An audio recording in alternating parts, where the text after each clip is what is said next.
Stay music. It is. Yes, how? It is. Yeah, sawa. Umeze neza? Ntabwo nari kuri buze kundeba. Naje rero. Nzi ko naguhaye nimero yanjye mvugishe kutigeze umuvugisha byagenze bite? Ndabyibuka ariko urumva nagize tugahunda turaka. Waje kubona akazi? Akazi karaho nyine kadafatika ariko tumanyuma n'imisi neza. Usigaye umeze neza cyane. Biraha. Umva rero ikintu cyari kinzanye. Nabona ukuntu nje meze. Nanje kubwira ko nakuboneye akazi. Nibyo? Nakuboneye akazi. Hari abantu bavuye hanze, baje naha. Hari ubundi biziki. Sibize ibintu by'indimi. N'izindimi, n'ibintu byo guteka. Umva rero. Nakuboneye akazi muri ibyo bintu. Ariko cyane ibintu nzi ni guteka indimi zo nzi kuganira tubisanzwe. Umva nakuboneye akazi rero. Déchargez-vous sur lui de tous vos soucis, car lui-même prend soin de vous. 1 Pierre 5:7. Arthur, un dirigeant anglais, a décidé de s'occuper de tous ses soucis un seul jour par semaine. Il choisit le mercredi. Quand quelque chose arrivait qui lui donnait de l'anxiété, il l'écrivait sur un papier et le mettait dans sa boîte à soucis.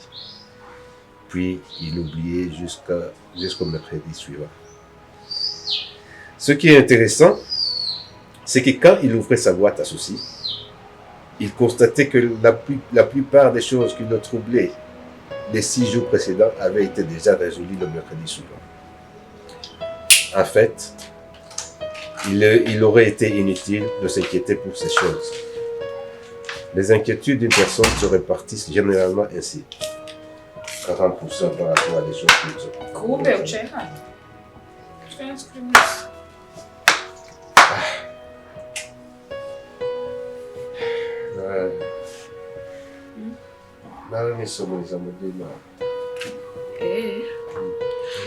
Bisaba nanjye nari ahantu nari ngiye. Ego nafite n'umushuti wanjye. Musi ko twagombaga kubikora bino nari ngiye. Uyu munsi nge ntakoze nahisemo kwirirwa mu rugo kubyibuze ntabwo nari ngwerutse twirirwane ari umwanya nari mbonye.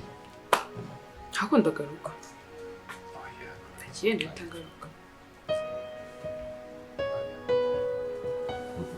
Iki gahunda utigeze unteguza umbwire byibuze nk'icyumweru kimwe imbere. Narabyimye. Yakuzanye ukora ibintu uko ubyumvise oya kangahe nkora ikintu ntakubwira. Niko byanciye. Narabyimye. Gusa wabiretse ko ubona ko umugabo wawe none ndi mu rugo. None se kuba hari byambuze kugenda. Ko ngiye n'ubundi ndagaruka. Ntabwo ngiye kuba cyakura rero.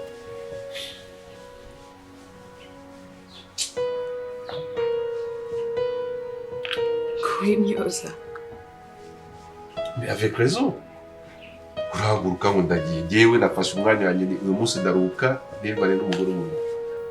Ushaka kuza ugakorana nabo muzakorana neza bazajya baguhemba neza cyane bazajya baguha $200 ku kwezi. So gukora?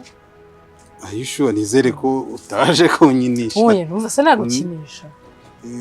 Numva naza nje kugukinisha. Abo bantu se n'abanyamahanga n'abazungu? N'abanyarwanda bagiye hanze kera. Baje naha kandi bazamara igihe. Okay. Gaje warukoze cyane ariko ntumva ku kazi ntagakora. Sibyo. Kubera iki Steve? Bizinze bite? Ya rutuntu ndimo kandi ndabona natwo tuzabyara akazi urumva ntago nahita mbipoperanya urumva. Ku buryo akazi ntakunga kwakitesha? Icyo bitwaye umuntu areba ibintu bizamugirira umumaro uzahoraho pana urumva abo ngabo nimba bagiye kuza bakazasubirayo leta ntakaza bya bindi natangiye urumva ahubwo se ni karibu ngira akantu mwakiriye. meze neza urumva ndi kwihuta n'ibijanye meze neza kabisa warakoze cyane. Se nari kukwakirira hanze. Oya meze neza ahubwo nuko duhuriranye naho ubundi ntabwo nari nafite gutinda. Ndibaza ubwo nanakwigendera rero anytime uzumva ugakeneye wowe wamvugisha ntari. Oya nta kibazo nzakubwira kandi warakoze cyane kuntekereza. Shaka gutekereza se n'ibintu byanjye. Merci beaucoup. Sawa. Sawa.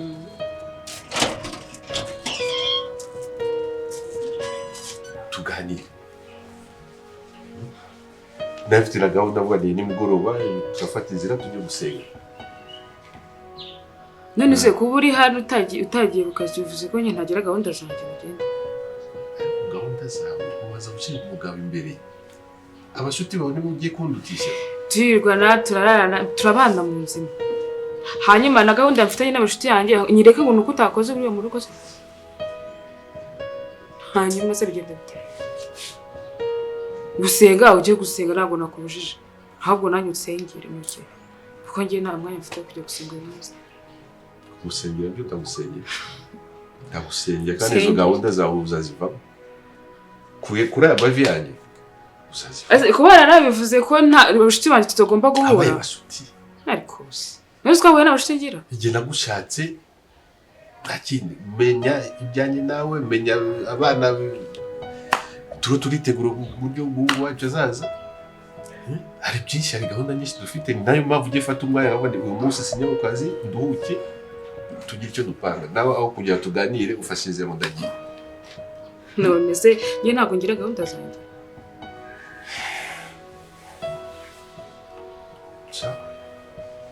Sawa iki? Sawa iki? Nakubwira iki kintu ko mwumvishije ukabubyanza. Oya kunyumva ugomba kunyumva nustanyumvisha bakora. Ntacyo nakora. Se bakora iki? Ntacyo nakora. Nashobora kukubuza ntugera aho ujya. Nshobora kukubuza ntugera aho ujya. Cyangwa kubera ko uri umugore wanjye rimwe na rimwe ndabyirengagiza nkamareka ngucimisha. Ako yakabaze nk'ibitse ushobora kuba hari ikintu usa nk'uwibagiwe kamaze nk'ibitse. Uribukanye nawe tujya kubana. Amagambo nanje kukubwira yuko twaje kwemeranya. Njye nabwo ati njye ndi muto. Ndumukunda cyari muto ntabwo nshaje nkawe cyangwa nkandi wundi. Nkeneye kwenjoyinga ubuzima bwanjye. Mfite ubuzima burebure imbere yanjye. Ngomba kubwenjoyinga. Uranyumva neza. Ibyo twabyumvikanye. Urabyemera? None ngo wambuze. Ufite ubuzima burebure imbere yawe. Mfite ubuzima imbere yanjye. Niki kikubwira ko ufite? Ngenda cyari mutoya ntabwo meze nkaho uca aho ngaho ushaje. Ndashaje. Iyo mbashaje sheri wanjye. Ibyo twabyumvikanye. Ndabeshya cyangwa? Kandi ibyo bintu ugomba kubyemera ukanabyubaha. Ukanabyumva ukabishyira mu twawe. Ahubwo wogira neza amafaranga yo gutega taxi.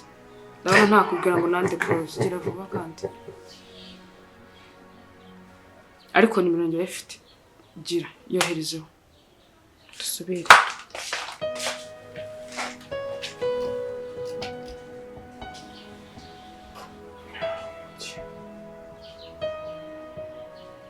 Njya numva gushaka abana bato. Reka tuzamujya ku mavi azahinduka tu. Si. Biteze. Meze neza. Meze neza cyane. Ndagukumbuye. Umva nanjye ndagukumbuye cyane ndagutegereje ariko koko.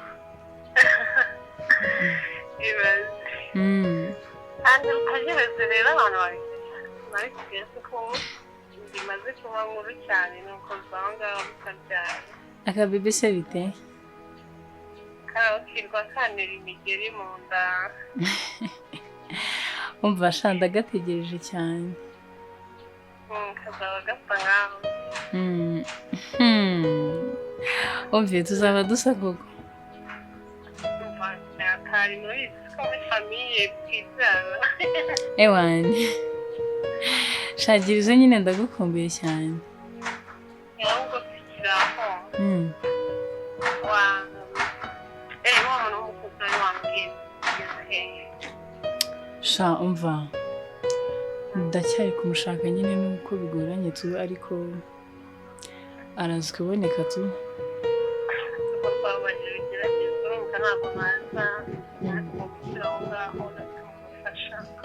oya uzajya kugera ahangaha yabonetse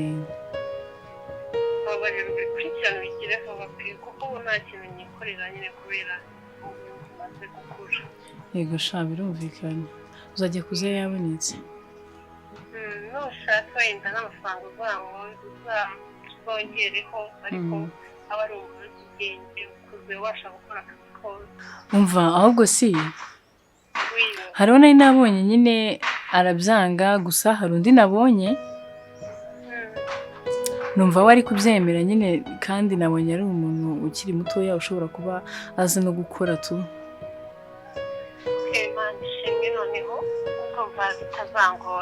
oya ntabwo bizakugura azaba hari azagufasha yego kandi ikindi nawe ugomba kuba uhari kugira ngo ufashe tumwe na tumwe so bizi se njyewe ko ari njye wawe uzanzanira iki se sha kubizi ko utampingukaho gutyo gusa urashaka iki sabwo umva nshaka ibintu byose byiza ewani nyine uzi bitaba mu Rwanda ntacyo bakuzanira amashini niyo wasabye ewani ubundi ibyo birahagije kabisa sha nyine I can't wait ubwo nyine turi kumwe turaza gusubira sawa sheri sawa take care too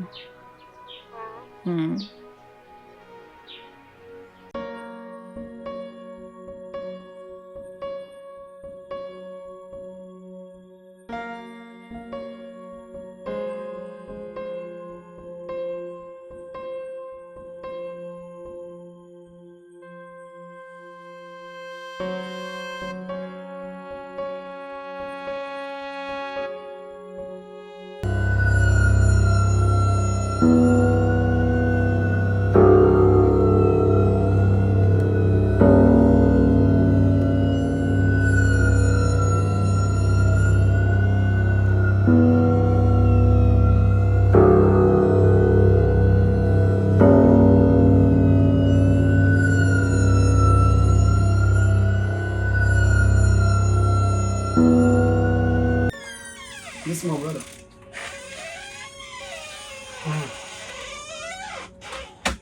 Oya mani ntabwo wabimbwira bro ukaza niyo mikino bro. Nari maze kubyuka man. Oya mani turashaka kohereza mu Rwanda se gute mani wambaye ngo yamaze kugenda bro. Oya ntabwo ibintu byumvikana mani sava ngo yagiye gute.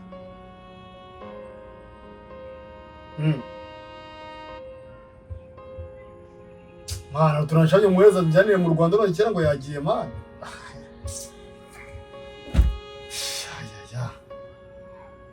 Man nanjye maze kwitegura bro nanjye kuhita nzagahita muheza ngenda zo tujyana mu Rwanda.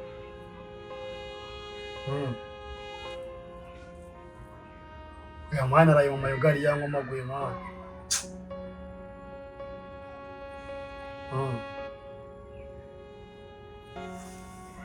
Salizamumye mani bro nimumva ngo ngize numva phone man.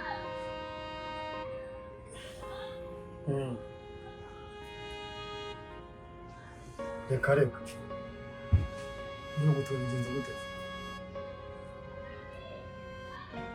gute nari birero ubwo ngubwo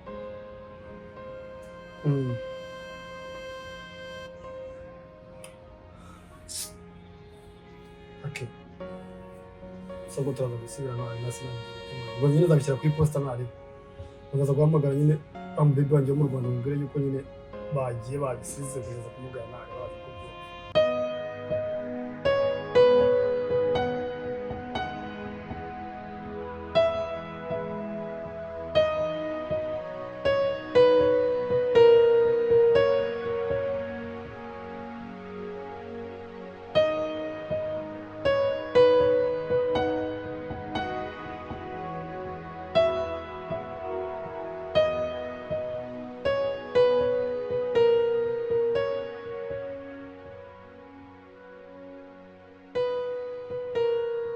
ndabona nta yandi mahitamo mfite. Sinakomeza kubaho muri ubu buzima. Kari akazi ngiye kwemera ngakora. Si bite se ko mbona wagira ngo ufite isoni? Oya nako. Uriya nkubwiza ukuri. Nyine ntabwo menyeranye nawe gusohokana gutya nyine. Ubu bamenyeranye na mukuru wawe. Nyine mbona bidasanzwe. Ariko nabirenze. Nabyo nta kibazo. Wumva umeze neza bisanzuye nta ribi. Nta ribi kabisa. Bite se ahandi? Ahandi ni sawa. Gusa ikintu nashaka kukubwira cyatumye duhura nyine. Uriya naricaye ndatekereza bijyanye na ka kazi wari wandangiye. Ndavuga se why not? Nawe ntagerageza nubwo nakubwiye ko turaka ndimo mbona hari ahantu tuzampushinga. Yavuze ni kagerageze hombi hamwe n'ihanga ubwo nzafatira aho ngaho hamwe tu. Ndavuga ni kanze mbikubwire ni bambwirire nyine ko nemeye tuko twakorana. Urabona se hose uzakora icyarimwe bigashoboka? Uzafatanya bikunde? Bizakunda kubera ko aho ndi gukora ubu ngubu urumva no turaka ntago nkora buri munsi. Urumva nubwo byajya bigongana. Ubwo utwo turaka nyine ntago nabura uko mbabeshya kandi ntago babura ibyo babeshya. Bamaze kungirira icyizere. Wumva se? Nishimiye ko noneho ubu byemeye ugiye kujya ukora birashimishije cyane. Ese kuki uri kumufasha cyane ni kubera iki? Babona bidasanzwe niyo mpamvu. Buriya ntukabone ntisanzwe iyo turi kumwe kugira ngo wenda nuko kwanga cyangwa ikintu ntago mbimenyereye. Abizi nayo isanzwe imenyeranye na mukuru wawe. Nubwo byanze nyine ariko twakomeza tuba inshuti nta kibazo. Nta kibazo isanzwe bose bizagenda biza. Bizagenda biza bizagenda biza nta nubwo nakuburengera kubwo kubanda bagira amasoni cyane ko ari ubwa mbere ko bitanasanzwe umugani wawe. Ariko nta birenze. Ajya amenya se nkuko twahuye ababizi ko turi buhure. Ndibaza ko atari ngombwa cyane kubimumenyesha kubera ko ntago ikiba cyaduhuje ntawe gihuriye nawe. Kugufasha nyine nkuko nawe wamfashije ndanakeka ko bizanamushimisha. Naramuka amenye ko nanjye nagufashije ko nawe waradufashije cyane. Nzabona ndavuga ibyo ndi gukora nsa nkaho ndi gukora ibyo yagakoze. Hanyuma se Gaju, aba bantu bagiye kumpa akazi hari icyo mwamupfana?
Sometimes the person you love the most